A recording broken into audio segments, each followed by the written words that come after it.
যুক্তরাষ্ট্র, ইসরায়েল ও ইরানের মধ্যে চলমান তীব্র সংঘাত মধ্যপ্রাচ্যের লাখ লাখ শিশুর জন্য এক বিপর্যয়কর পরিস্থিতি তৈরি করেছে বলে সতর্ক করেছে জাতিসংঘের শিশু বিষয়ক সংস্থা ইউনিসেফ। সংস্থাটি জানিয়েছে, যুদ্ধ শুরু হওয়ার পর থেকে এ পর্যন্ত এই অঞ্চলে ১,১০০-র বেশি শিশু নিহত বা আহত হয়েছে। বুধবার এক বিবৃতিতে ইউনিসেফ জানায়, গত ২৮ ফেব্রুয়ারি শুরু হওয়া এই সহিংসতায় শিশুদের উপর চরম আঘাত এসেছে। সংস্থাটির দেওয়া তথ্য মতে এখন পর্যন্ত ইরানে ২০০ শিশু, লেবাননে ৯১, ইসরায়েলে ৪ এবং কুয়েতে একজন শিশু প্রাণ হারিয়েছে।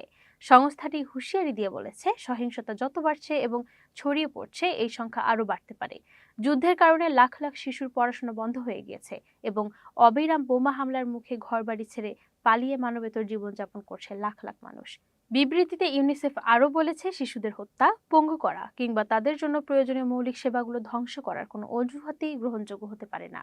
মধ্যপ্রাচ্যের প্রায় ২০ কোটি শিশুর ভবিষ্যৎ এখন হুমকির মুখে উল্লেখ করে সংস্থাটি দ্রুত বিশ্ব সম্প্রদায়কে কার্যকর পদক্ষেপ নেওয়ার আহ্বান জানিয়েছে।